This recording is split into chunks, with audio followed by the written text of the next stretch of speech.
If you've ever spent time next to a railroad track, especially if the line is very active, you know how it can be an exhilarating experience.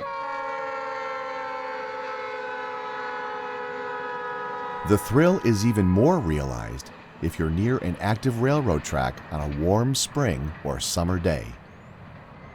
The sights, the smells, and the sounds are unequaled by anything.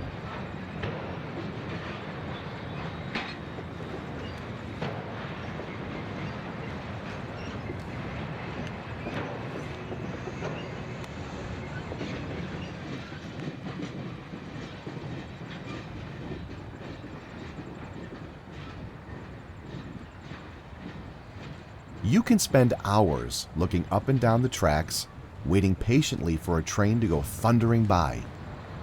The land surrounding the tracks, the birds, insects, and even cars that navigate a grade crossing all seem to be bracing themselves for the inevitable.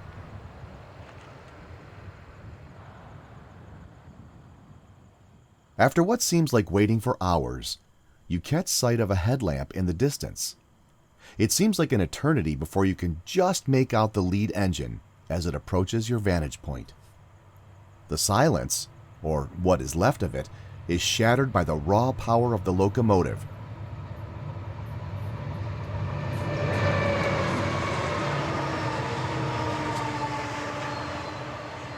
A rush of wind hits you as the engine passes by. Dust flies into the air. The screech of metal on metal almost deafens you. The cars behind the engine fly by in a blur of colors.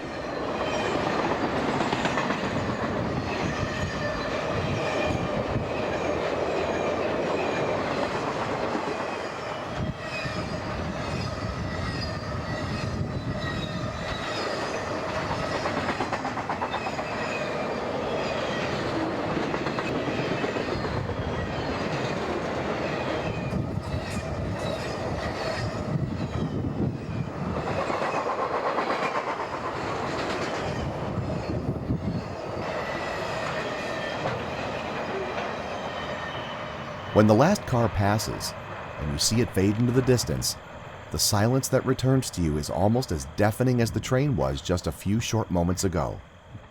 It's an incredible moment. If you're a rail fan in the late 20th century, perhaps you captured the train on a video camera, with sound. If you're John Prophet, you just made a recording of the passing train using a wire recorder. Back in 1948, this was not something that every rail fan was capable of doing. If you think about what I just described, standing on the side of a railroad track with a recording device ready to capture the train as it thunders past you is relatively easy. You just stand there and wait for the train to come to you. It's even easier if the method to capture pictures and sound are features of the same recording device. But what if you wanted to capture the train as it was moving? What if you wanted to pace the train and capture the action on both wire and film? John Prophet did just that beginning in April of 1953. In fact, he did it several times. He made sound recordings first, then 16mm films. Train spotting in Buffalo, New York back in the 1940s and 50s was incredibly easy to do. There were hundreds of miles of railroad lines in and around the city. Grade crossings were plentiful, freight yards were everywhere, passenger stations were very active, and there were many roads that ran parallel to the tracks for you to race a train if you were lucky enough to be at the right place at the right time. For the typical rail fan, you often had to rely on luck and a good understanding of a railroad timetable in order to catch a train where you wanted it to be, when you wanted it to be. But for someone like John Prophet, who not only knew the schedule of both freight and passenger trains for all of the New York Central and Pennsylvania Railroad in and around Buffalo, he also had dozens of friends who worked for these railroads to get him on the property to make stunning photographs, films, and of course, sound recordings. When it came to pacing trains, he always knew where the train was going to be in order to have either his camera or wire recorder ready. Back when John was making his recordings, the best place to pace a New York Central train was on Broadway Avenue, starting right where the road went under the railroad tracks. From this point, John could pace the train all the way to Dick Road in Depew, which, back in 1953, was a grade crossing.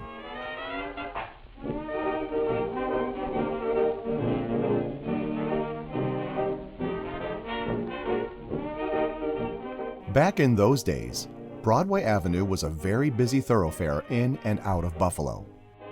Hundreds of businesses lined the street from downtown all the way out to Sloan and into Depew.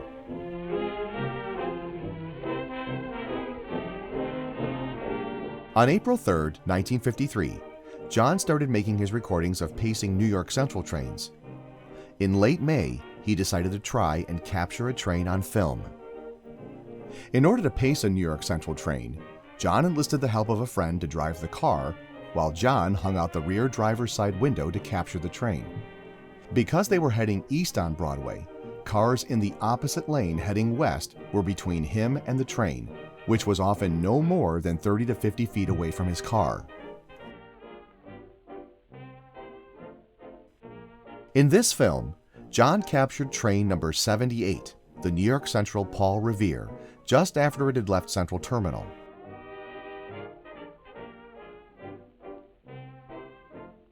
Prior to John rolling his camera, the train had passed Tower 47, which was about 1 mile east of the terminal. The overpass bridge seen at the beginning of the film is that of the Lackawanna Railroad as it crossed over the New York Central tracks near where Broadway went under the railroad. The train is being pulled by engine 6007, an S1 Niagara class. John had said multiple times that due to the difficulty he had in operating the wire recorder when he was out in the field, he never took pictures or movies and sound recordings at the same time. Consequently, he has this one film of engine 6007. The first S1A was built in 1945 and it was numbered 6000. After that, the S1B class was introduced in late 1945 with the numbers 6001 to 6019. Between January and April of 1946, the New York Central had acquired engines 6020 to 6025. By the time he was all through, John captured train 78 twice. The 16mm film, obviously, but he also caught the train with his wire recorder as it was pulled by engine 6018. Since both the recording and the film feature an S1B locomotive, you'll hear the recording synced with the film of engine 6007. It's not perfect, but it will give you an idea of exactly what John heard and saw as he raced down Broadway Avenue, keeping pace with 6007. As the train approaches Dick Road, John and his friend have no choice but to slow down and let the train continue on its way. You'll notice that the S1 Niagara engine blows a horn to signal for the grade crossing. That's not a mistake. The S1s were equipped with both a whistle and a horn. So the next time you're standing next to a railroad track, waiting for a train to come by so you can either take a picture, shoot a video, or make an audio recording of it, think about how thrilling it must have been to chase a monster of a steam engine. Most of us will never get the chance to do it. My hat is off to John Prophet for getting us as close as we can to experiencing it for ourselves.